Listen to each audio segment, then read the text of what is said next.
सुल्तान Salahuddin Ayyubi फातिही बीत अल मुक़द्दस। तारुफ, ये वो दौर था जब बीत अल मुक़द्दस सलीबियों के कब्जे में था। मुसलमानों के दरमियान इख्तिलाफात थे, सल्तनतें बिखरी हुई थीं और ईमान कमजोर हो चुका था। ऐसे में एक शख्स उठा जो ईमान, अदल और इत्तिहाद की अलामत बन गया। उसका नाम था सलाहुद्दीन यूसुफ बिन अय्यूब। दुनिया उसे जानती है सुल्तान सलाहुद्दीन अय्यूबी के नाम से। इब्तिदाई जिंदगी सलाहुद्दीन 1137 ईस्वी में इराक के शहर तकरियत में पैदा हुए। वो एक कर्द खानदान से ताल्लुक़ रखते थे। उनके वालिद नजमुद्दीन अय्यूब और चचा असदुद्दीन शेरकुआ सुल्तान नूरालदीन जंगी के वफादार सिपाहसालार थे। सलाहुद्दीन ने बचपन ही से इल्म दीन, अरबी अदब और फ़नून जंग की तालीम हासिल की। वो सिर्फ एक जंगजू नहीं बल्कि आलम, फ़क़ीह और ज़ाहिद भी थे। बचपन ही में उनकी तबीयत में नरमी, क़नाअत और इंसाफ पसंदी नमायां थी। उन्हें शराब, दौलत और ऐश व इशरत से नफरत थी, मगर इल्म, तक़वी और खिदमती दीन से मोहब्बत थी। मिस्र की फतूहात और फ़ातिमी खिलाफत का खात्मा 1164 में सलाहुद्दीन अपने चचा शेरकुआ के साथ मिस्र की मुहिम में शामिल हुए। इस वक्त मिस्र फ़ातिमी खिलाफत के ज़ेर असर था, जो शिया अकायद पर मबनी एक कमज़ोर हुकूमत थी। सुल्तान नूरालदीन ज़ंगी चाहते थे कि मिस्र दोबारा सुन्नी खिलाफत अब्बासिया के साथ जड़ जाए। कई जंगों के बाद शेरकुआ फातिह बने, मगर जल्द ही इंतकाल कर गए। नूरालदीन ज़ंगी ने मिस्र की वज़ारत सलाहुद्दीन को दे दी। वो इस वक्त सिर्फ 32 साल के थे। वज़ारत संभालते ही उन्होंने फ़ातिमी खिलाफत का खात्मा किया। अब्बासी खलीफा अल-मुस्तज़ी बल्ला के नाम का खतबा पढ़वाया। मिस्र में सुन्नी फ़िक़्ह को दोबारा जिंदा किया।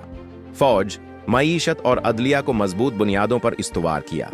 इस्लामी इत्तिहाद का ख्वाब इस वक्त शाम, मिस्र, यमन और हिजाज में अलग अलग मुस्लिम हिक्मरान थे, मगर सलाहुद्दीन का ख्वाब था एक मुत्तहद उम्मत जो सलीबियों के मुकाबले में एक सफ में खड़ी हो। 1174 में नूरालदीन ज़ंगी के इंतकाल के बाद सलाहुद्दीन ने शाम की तरफ पेश कदमी की। उन्होंने दिमश्क, हलब, मोसिल और हमा को अपनी सल्तनत में शामिल किया। वो जहां भी गए इंसाफ और रहम के साथ हुकूमत की। यूं चंद बरसों में एक अजीम सल्तनत कायम हो गई, जो मिस्र से लेकर शाम और यमन तक फैली हुई थी। और अब उनका रख था बीत अल मुक़द्दस। पस मंजर सलीबी जंगें, क्रूसेड्स। दरअसल वो जंगें थीं जिनमें यूरोपीय ईसाई मुसलमानों से बीत अल मुक़द्दस छीनने के लिए मशरिक में आए। पहली सलीबी जंग 1099 में हुई और इसमें बीत अल मुक़द्दस पर ईसाइयों ने कब्जा कर लिया। 70 साल तक वो मुक़द्दस शहर उनके कब्जे में रहा, मगर अब इस्लाम का शेर जाग चुका था। सलाहुद्दीन अय्यूबी, जंग हित्तीन 1187। ये तारीख की वो जंग थी जिसने सलीबी ताकत को हिलाकर रख दिया। 4 जुलाई 1178 को हित्तीन के मैदान में सलाहुद्दीन ने सलीबी फौजों को घेर कर पानी से महरूम कर दिया। मुसलमान फौजों ने अल्लाह अकबर के नारे लगाते हुए दुश्मन को चीर दिया। हजारों सलीबी मारे गए और उनका बादशाह गाय ऑफ लुसिग्नन गिरफ्तार हुआ। सलीब का झंडा जमीन पर गिर गया और ईमान का परचम बुलंद हो गया। फतह बीत अल मुक़द्दस, अजीम शान फतह। जंग हित्तीन के बाद सलाहुद्दीन की फौजें बीत अल मुक़द्दस के दरवाजों तक पहुंच गईं। शहर के अंदर सलीबी फौजों के कमांडर बलियान ऑफ इबैलिन ने सुलह की दरख्वास्त की। 2 अक्टूबर 1187, 88 साल बाद बीत अल मुक़द्दस मुसलमानों के कब्जे में आया, मगर सलाहुद्दीन ने खून नहीं बहाया। उन्होंने कहा, हम इस शहर को फतह कर रहे हैं, मगर उसके लोगों के दिल जीतना हमारा मकसद है। न कोई कत्ले आम हुआ, न इंतकाम। औरतों और बच्चों को महफूज रास्ता दिया गया और फदिया देकर कैदी आज़ाद किए गए। यहां तक कि ईसाई मोरखीन ने लिखा, सलाहुद्दीन ने वो रहम दिखाया जो हम अपने दुश्मनों को कभी न देते। तीसरी सलीबी जंग 1189 से 1192 बीत अल मुक़द्दस की फतह के बाद यूरोप लर्ज उठा। 3 बड़े बादशाह Richard the Lionheart England, Philip II of France और फ्रेडरिक बारबारोसा जर्मनी सलीबी लश्कर के साथ रवाना हुए। 3 साल तक शाम, अक्खा और याफा के मैदानों में जंगें होती रहीं।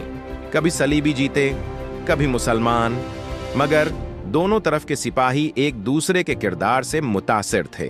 रचरड और सलाहुद्दीन एक दूसरे के दुश्मन जरूर थे, मगर दोनों एक दूसरे की बहादुरी और शराफत के मोतरफ थे। आखिरकार 1192 में सुलहनामा रमला पाया। उसके मुताबिक बीतुल मुक़द्दस मुसलमानों के पास रहेगा, मगर ईसाई ज़ायरीन को ज़ियारत की इजाज़त होगी। रचरड ने जाते वक्त कहा, सलाहुद्दीन, तुम हम सबसे बेहतर इंसान हो। सलाहुद्दीन की शख्सियत और ईमान, सलाहुद्दीन न सिर्फ एक फातिह बल्कि एक वली, सिफत, हिकमरान थे। वो रातों को कुरान की तलावत करते, सजदों में रोते और दिन में अदल व इंसाफ के फैसले करते। उन्होंने अपनी जिंदगी में कभी जाती खजाना नहीं बनाया। जब वफात का वक्त आया तो उनके वजीर ने बताया, उनके पास कफन के सिवा कुछ नहीं बचा। वो दुश्मनों के लिए भी रहमदिल थे, कैदियों के लिए खाना भेजते, बीमार दुश्मनों का इलाज करवाते और हमेशा कहते, हम तलवार से नहीं, इखलाक से जीतेंगे। वफात 4 मार्च 1193 को दिमश्क में ये अजीम मुजाहिद दुनिया से रुखसत हुआ। उनकी उम्र 56 साल थी। उनकी कब्र आज भी दिमश्क में मौजूद है, जहां लाखों ज़ायरीन सलाम पेश करते हैं। जब वो दुनिया से गए तो एक मुत्तहद अम्त, आज़ाद बीतुल मुक़द्दस और इंसाफ की एक लाजवाल मिसाल छोड़ गए। विरासत और असर आज भी सलाहुद्दीन अय्यूबी का नाम मुसलमान ही नहीं बल्कि गैर मुस्लिम भी इज्जत से लेते हैं। उनकी बहादुरी, रहमदिली और इंसाफ पसंदी दुनिया की तारीख में सुनहरी अल्फाज में लिखी गई।